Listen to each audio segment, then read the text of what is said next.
Pangalawang Samuel, Kapitulo 3. Tumagal ang digmaan sa pagitan ng mga tauhan ni David at ang angkan ni Saul. Lumakas ng lumakas ang pangkat ni David samantalang patuloy namang humina ang angkan ni Saul. Mga anak ni David sa Hebron. Samantalang nasa Hebron, ito ang mga naging anak na lalaki ni David.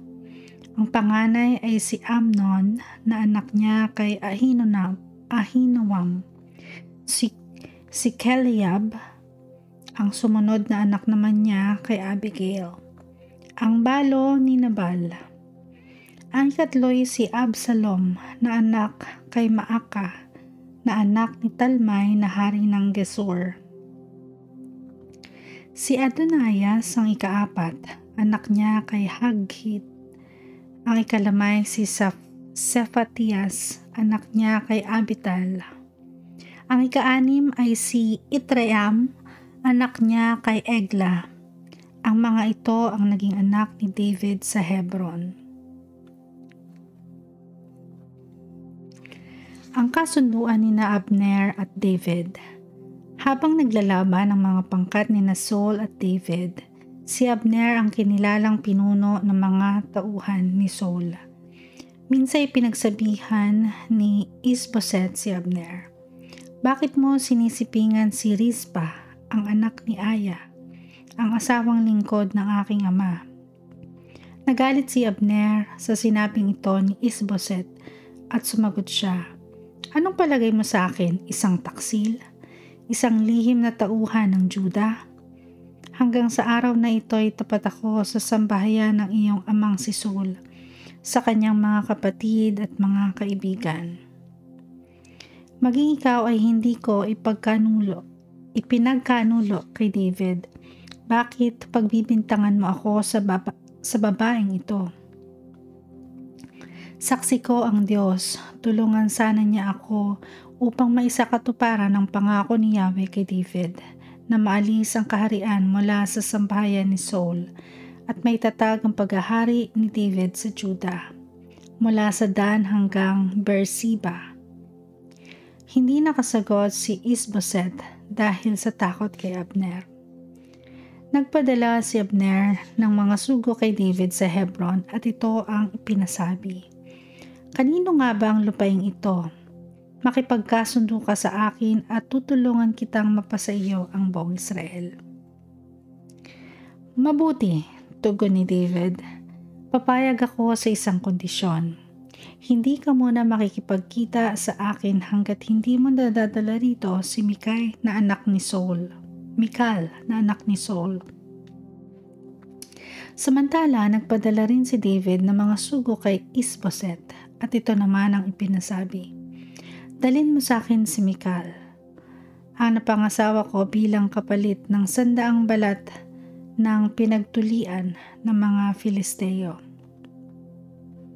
Kaya't pinahiwalay ni Isboset si Mikal sa asawa nito, kay Paltiel na anak ni Lais.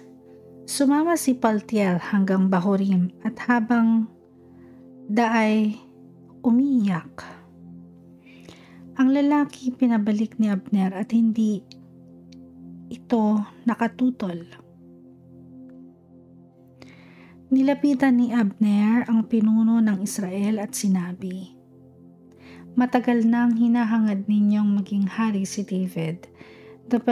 Dumating na ang panahon upang matupad yan. Ganito ang sinabi ni Yahweh tungkol sa kanya. Sa pamamagitan ni David, ililigtas ko ang bansang Israel mula sa kamay ng mga Filisteo at iba pa nilang mga kaaway."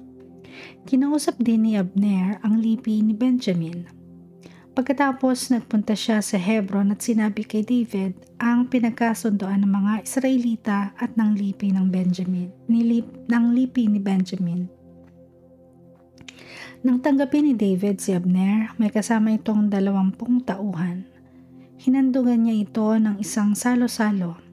Sinabi ni Abner kay David, "Ngayon lalakad na ako upang ihandog ng buong buo ang Israel sa inyong kamahalan. Magpapasakop sila sa inyo at maghari kayo sa kanila ayon sa inyong kagustuhan. at mapayapang pinalakad ni David si Abner. Pinatay ni Joab si Abner. Pagkaalis ni Abner, dumating naman mula sa pagsalakay ang mga kawal ni David sa pangunguna ni Joab. Napakarami nilang samsam na dala. Nalaman agad ni Joab na si Abner ay nakipagkita sa hari at pinayagan nitong umalis ng payapa. Pinuntahan agad ni Joab ang hari at sinabi, "Bakit po ninyo ginawa ito? Naparito na nga si Abner ay pinakawalan pa ninyo. Ngayon wala na siya, hindi ba ninyo kilala si Abner? Naparito siya upang pagtaksilan kayo. Gusto lamang niyang tiktikan ang inyong mga ginagawa." Pagtalikod sa hari, ipinahabol agad ni Joab si Abner. Inabutan nila ito sa may balon ng tubig sa Sira. Hindi alam ni David ang mga nangyayaring iyon. Nang maibalik na sa Hebron si Abner, tinawag ito ni Joab sa may pintuan ng lungsod at kunwaring mag-uusap lang sila ng sarilinan. Dito niya isinagawa ang paghihiganti sa pagkamatay ng kapatid niyang si Asahel.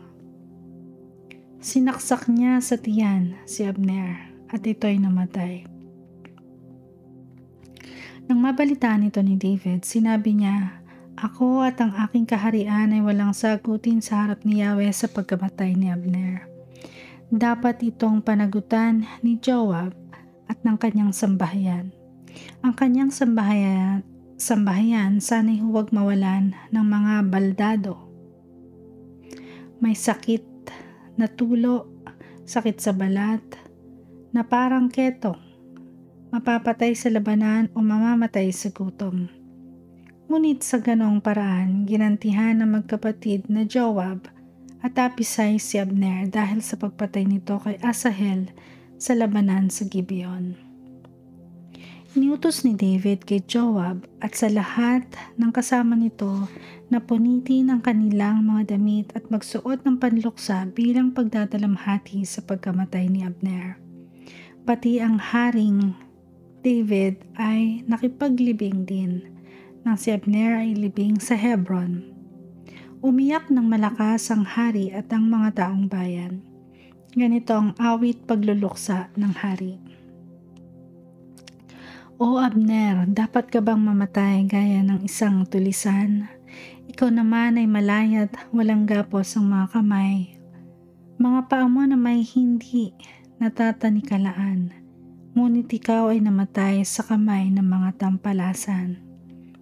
Pagkarinig nito ay muling tumangis ang mga tao. Hinimok nila si David na kumain kahit bahagya, ngunit sinabi nito, "Isinusumpa kong hindi ako kakain kahit ano hanggat hindi lumulubog ang araw." Ang mga tao ay sumang-ayon sa nakita nilang ginawa ni David sapagkat ito'y nakalugod sa kanila, tulad ng iba pang ginawa ng hari. Noon nalaman ng buong Israel na walang kinalaman ng hari sa pagkamatay ni Abner. Sinabi ng hari sa kanyang mga alipin, "Hindi ba ninyo nalalamang isang dakilang pinuno ang nawala ngayon sa Israel? Kahit na ako'y hari, nanliliit ako at kinikilabutan sa kasamaang ginawa ng mga anak ni Zeruias. Hindi ito maatim ng aking kalooban. Parusahan nawa sila ni Yahweh."